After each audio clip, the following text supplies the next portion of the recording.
Assalamualaikum warahmatullahi wabarakatuh. Alhamdulillahirabbil alamin. Wa binasta'in wa ala umurid dunya waddin. Assalatu wassalamu ala asyrafil anbiya'i wal mursalin sayyidina wa maulana Muhammadin amma ba'd. Saya di sini bernama Muhammad Wildan Nasiruddin dan saya akan menjelaskan materi filsafat manusia yang beraliran materialisme dan idealisme untuk memenuhi tugas luas filsafat manusia. Saya langsung saja pada aliran materialisme, esensi manusia atau hakikat manusia itu dipandang sebagai material atau sesuatu yang berwujud, dan ini bisa dilihat dari indrawi manusia, bisa diobservasi. Nah, di sini ciri-ciri dari aliran materialisme itu yang pertama, manusia itu mengisi ruang dan waktu. Lalu manusia itu memiliki dimensi, memiliki ukuran, memiliki panjang, memiliki lebar dan sebagainya.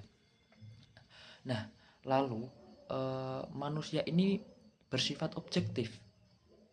Di sini maknanya adalah manusia bisa diteliti dengan cara empirik, dengan bagaimana perlakuannya, dengan apa yang menjadi sebabnya, apa yang menjadi akibatnya. Nah, di sini juga menjadi ciri-ciri manusia jika dipandang dari aliran materialisme, bahwa manusia ini tidak bisa lepas dari hukum kausalitas. Apa itu hukum kausalitas? Hukum kausalitas adalah sebab akibat. Misalkan contohnya begini, manusia akan makan jika dia lapar, manusia akan minum jika dia haus, manusia akan berlari jika dia merasa pada bahaya, manusia akan tidur jika ia ngantuk. Nah, ini kan bisa diobservasi secara empirik bagaimana manusia itu bersikap, bagaimana manusia itu berpikir, bagaimana manusia itu berkelakuan. Nah, dan juga yang menjadi bahasan dari materialisme ini adalah manusia adalah sosok yang deterministik, yaitu manusia adalah orang yang tidak bisa lepas dari sebab-sebab eksternal, sebab-sebab luar. Contohnya begini, manusia ini pasti tergantung. Manusia bisa bernafas itu karena ada udara, karena ada oksigen. Kenapa ini bisa disebut deterministik? Manusia tidak bisa hidup jika tidak ada darah yang mengalir di dalamnya, tidak ada jantung yang berdetak, tidak ada otak yang berpikir, tidak ada sel-sel saraf yang bisa menyambungkan antara otak pada organ-organ sensorik lainnya. Nah, itu contoh yang deterministik. Dan kecenderungan manusia dalam objek materialisme ini adalah manusia dianggap sebagai suatu objek material dan tidak bisa berdiri sendiri. Oleh karena itu, dalam materialisme ini melihat manusia itu dari segi zahiriyahnya, kalau kita membahasakannya. Kurang lebih seperti itu yang aliran materialisme. Selanjutnya adalah aliran idealisme. Nah, di idealisme ini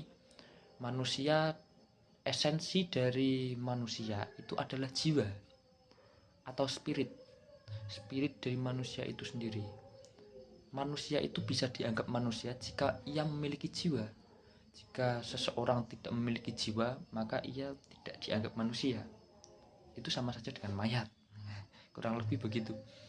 Lalu selanjutnya bahwa jiwa atau alam ide ini tidak terbatas pada ruang dan waktu. Jiwa atau spirit ini adalah sesuatu yang ada pada diri manusia dan ini tidak bisa dipisahkan dari alam fisik. tetapi jiwa ini menjadi esensi atau hakikat dari manusia itu sendiri. Oleh karena itu, di aliran idealisme ini agama itu dianggap menjadi suatu pokok atau suatu pondasi yang mendasar. Agama dianggap menjadi suatu tonggak kebenaran yang dianggap benar oleh manusia. Dan aliran idealisme ini menganggap bahwa jiwa ini menjadi hal yang paling utama dalam manusia. Itulah yang menjadi perbedaan antara materialisme dan idealisme. Dan ini tentu memiliki plus minus antara satu sama lain. Tinggal bagaimana kita menggunakannya dengan kemampuan kita, dengan apa yang kita yakini juga. Nah, kurang lebih begitu penjelasan dari saya. Sekian, wabillahi taufiq wal hidayah. Wassalamualaikum warahmatullahi wabarakatuh.